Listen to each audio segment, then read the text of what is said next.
అందరికీ నమస్కారం అండి. మనం ఇంట్లో ప్రతిరోజు ఉపయోగించుకునే చీపురికి ఒక ప్రత్యేకమైన స్థానం ఉంది.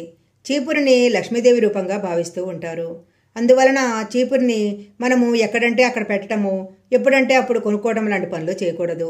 చీపురిని ఎలా పెడితే మనకి లక్ష్మీదేవి యొక్క అనుగ్రహం కలుగుతుందో ఈ వీడియోలో మనం తెలుసుకుందాము. ప్రతి ఇంట్లో కూడా స్త్రీలు ముందుగా చేసే పని పొద్దున్నే చీపురు తీసుకొని ఇల్లుని తుడవడము. ఇల్లు శుభ్రం చేసిన తర్వాత చీపురిని ఎప్పుడూ కూడా నిటారుగా నిలబెట్టకూడదు. చీపురు యొక్క కుంచభాగము కిందికి వచ్చేటట్లుగా పెట్టాలి. సాధ్యమైనంత వరకు చీపురిని పడుకోబెట్టి ఉంచితే మంచిది. చీపురు ఇంటికి వచ్చిన వాళ్లకు కనపడకుండా ఉండని ప్రదేశంలో దాన్ని దాచిపెట్టినట్లుగా పెట్టాలి.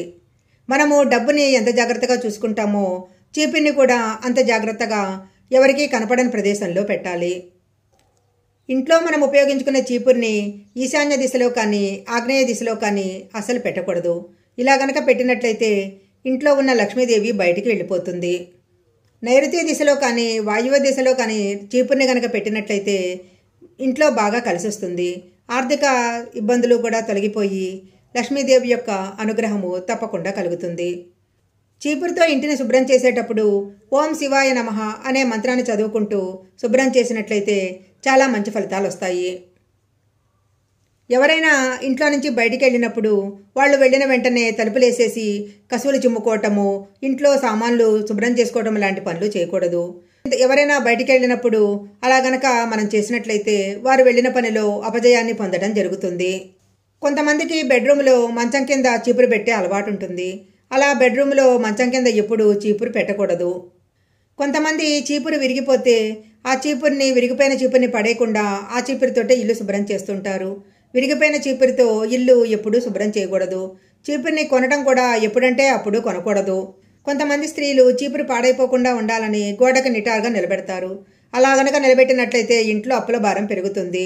చీపురిని ఎప్పుడూ కూడా కింద పడుకోబెట్టినట్లుగా పెట్టాలి, లేదా కుచ్చుభాగము కిందికి వచ్చేటట్లుగా నిలబెట్టొచ్చు. చీపురిని ఇంట్లో ఎవరికీ కనపడని విధంగా డోర్ వెనక భాగంలో పెట్టినట్లయితే మంచిది.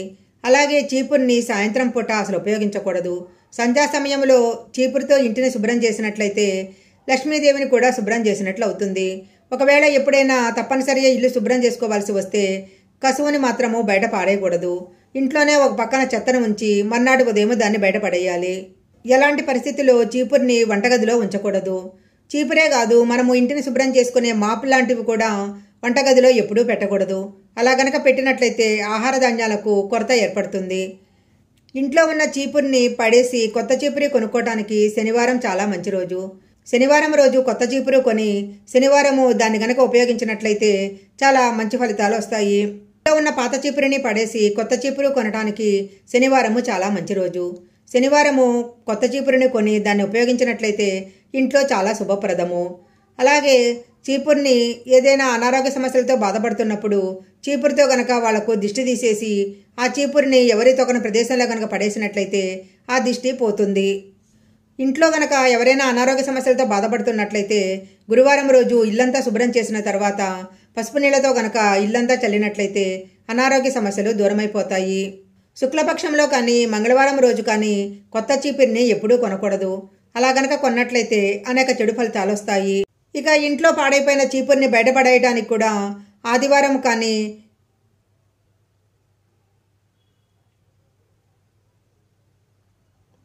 ఇంట్లో పాడైపోయిన చీపురిని ఆదివారం కానీ సోమవారం కానీ బయటపడేయాలి. శనివారము శుక్రవారము పాత చీపురిని ఎప్పుడూ బయటపడేయకూడదు. ఇంట్లో పాత బట్టలను శుక్రవారము శనివారము ఎవరికి దానం చేయకూడదు. ఎప్పుడైనా మనము ఇల్లు ఖాళీ చేసి కొత్త ఇంటికి పోతున్నప్పుడు ఇంట్లో మనం వాడిన పాత చీపురిని అక్కడ పడేసి వెళ్ళకూడదు. మనతో పాటు ఆ చీపురిని తీసుకుని వెళ్ళాలి. అలా తీసుకెళ్తే లక్ష్మీదేవి కూడా మనతో పాటు వస్తుంది. చీపురిని ఉపయోగించడంలో ఇప్పుడు చెప్పిన నియమాలని పాటించినట్లయితే లక్ష్మీదేవి యొక్క అనుగ్రహము తప్పకుండా ఉంటుంది. ఈ వీడియో కనుక మీకు నచ్చినట్లయితే లైక్ చేయండి, షేర్ చేయండి. ఇలాంటి మరిన్ని వీడియోల కోసం మా ఛానల్ సబ్స్క్రైబ్ చేసుకోండి.